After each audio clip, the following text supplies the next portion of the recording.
अगर मैं आपसे कहूं कि एक ही बीटेक सीएससी डिग्री किसी स्टूडेंट के लिए दुनिया की सबसे इजी इंजीनियरिंग ब्रांच बन जाती है और किसी दूसरे स्टूडेंट्स के लिए नाइटमेयर, तो क्या आप मानोगे?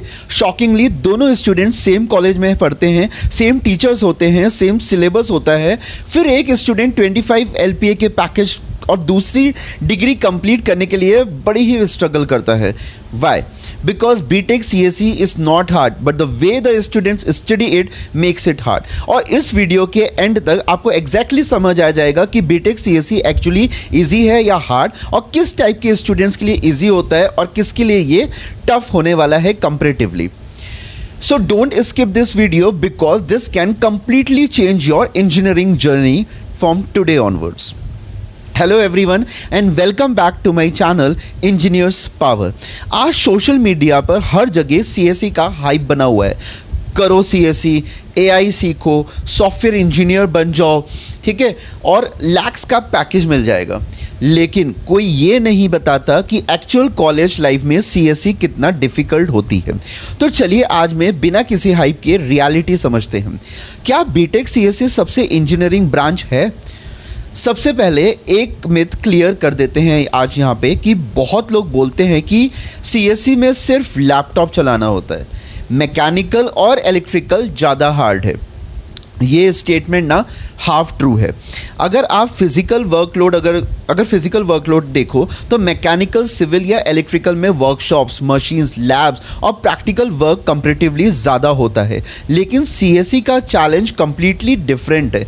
यहाँ पे फिजिकल वर्क कम होता है, ठीक है, बट मेंटल जो वर्क है ना वो बहुत ज़्यादा होता है। जैसे कि प्रोग्रामिंग, लॉजिकल बिल्डिंग हो गया, एल्गोरिथम्स हो गया, डिबगिंग हो गई, ठीक है, प्रोजेक्ट्स हो गए आपके, और कॉन्टिन्यूस लर्निंग की ज़रूरत पड़ती है यहाँ पे। और टेक्नोलॉजी इतनी फास्ट चेंज होती है कि लर्निंग कभी स्टॉप ही नहीं होती। Software industry rewards continuous learners को देते हैं, ठीक है। फर्स्ट ईयर ईजी लगता है, ठीक है। फर्स्ट ईयर में बहुत स्टूडेंट्स क्या बोलते हैं आपको कि सर CSE तो बहुत इजी लग रही है मुझे, क्योंकि फर्स्ट ईयर में ऑलमोस्ट सभी ब्रांचेस के सब्जेक्ट्स सिमिलर होते हैं। ये तो आपको पता ही होगा, जैसे कि फिजिक्स हो गया, केमिस्ट्री हो गया, मैथमेटिक्स हो गया, है ना, और बेसिक प्रोग्रामिंग हो जाती है, इंजीनियरिंग ग्राफिक्स आ जाता है, और कम्युनिकेशन स्किल्स होती हैं। तो ये सब कॉमन है। इस स्टेज पर सब कुछ मैनेजेबल लगता है सबको। रियल गेम ना सेकेंड ईयर से स्टार्ट होने लगता है। सेकेंड ईयर से एक्चुअल CSE स्टार्ट होता है सही माने में। यही वो फेज़ है जहां बहुत स्टूडेंट्स स्ट्रगल करते हैं।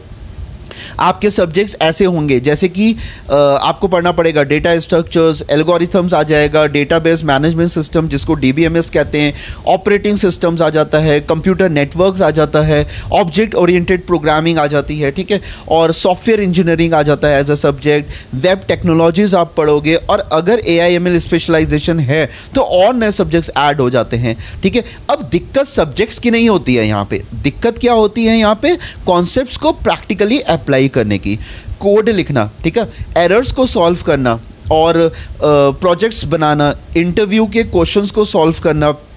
सो ये सब प्रैक्टिकल प्रॉब्लम्स है। यही एक्चुअल इंजीनियरिंग है आपकी। तो coding is not about the memorisation, it is about the problem solving.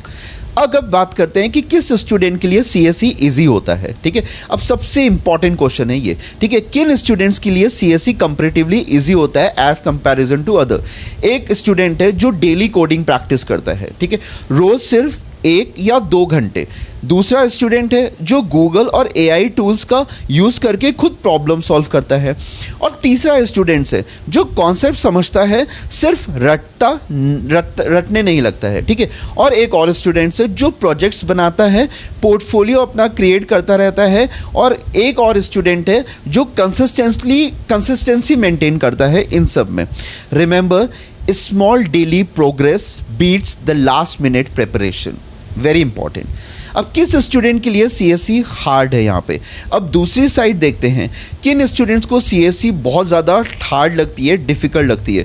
जो सिर्फ एग्ज़ाम के 10 दिन पहले पढ़ते हैं, जो कोडिंग सिर्फ YouTube देखकर सीखना चाहते हैं बिना प्रैक्टिकल करे, जो कभी प्रैक्टिस ही नहीं करते, जो असाइनमेंट्स को कॉपी पेस्ट करके कंप्लीट कर लेते हैं, और जो सोचते हैं कि प्लेसमेंट्स के टाइम ना प्रिपेयर कर लेंगे। यही सबसे बड़ी मिस्टेक होती है उन स्टूडेंट्स को।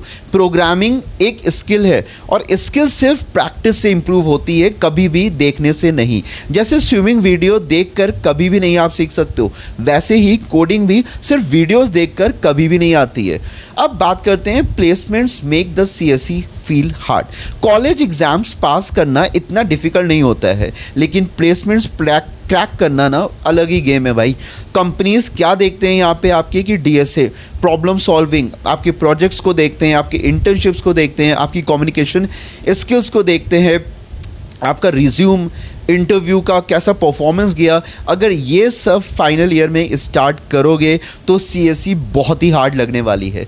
लेकिन अगर फर्स्ट ईयर से रोड मैप फॉलो करोगे ना तो प्रेशर काफ़ी कम हो जाएगा। अब बात करते हैं कि how to make the CSE easy कैसे बनाया जाए। अगर आप सीएसई लेने वाले हो या ऑलरेडी फर्स्ट ईयर में हो तो ये रोड मैप फॉलो कर लो।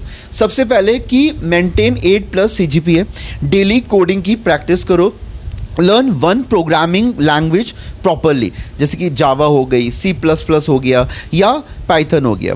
सेकेंड ईयर तक डीएसए कंप्लीट करने की कोशिश करो। थर्ड ईयर में ना प्रोजेक्ट्स और इंटर्नशिप्स पर फोकस करना है। कम्युनिकेशन स्किल्स को इम्प्रूव करते रहो, ठीक है। एआई टूल्स को यूज़ करो, लेकिन उनके ऊपर डिपेंडेंट मत रहो, ठीक है, मत बनो। Technology changes very fast but strong fundamentals stay valuable. तो यहाँ पे कंक्लूजन क्या निकलता है, तो फाइनली क्या बीटेक सीएसई इजी है या हार्ड है? तो मेरा आंसर यहाँ पे क्या होगा कि एवरेज स्टूडेंट्स के लिए सीएसई डिफ़िकल्ट लग सकती है, बट लेकिन डिसिप्लिन और जो कंसिस्टेंट स्टूडेंट के लिए CSE one of the most rewarding engineering branches बन सकती है। डिफ़िकल्टी सिलेबस में नहीं होती है, डिफ़िकल्टी आपकी कंसिस्टेंसी में होती है। और याद रखिएगा यहाँ पे कि इंजीनियरिंग डिग्री सिर्फ कॉलेज कंप्लीट करने का नाम नहीं है। इंजीनियरिंग का मतलब क्या होता है, यहाँ पे प्रॉब्लम्स को सॉल्व करना आना चाहिए आपको। और जिस दिन आप प्रॉब्लम सॉल्विंग एंजॉय करने लगोगे ना, उसी दिन से सीएसई आपको हार्ड नहीं लगेगी।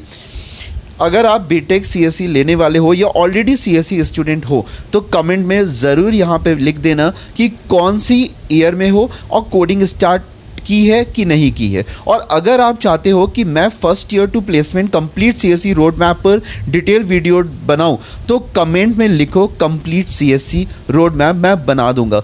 वीडियो पसंद आई हो तो लाइक करो, शेयर करो और इंजीनियर्स पावर को सब्सक्राइब करना मत भूलना। Thank you for watching, see you in the next video, all the best and bye bye.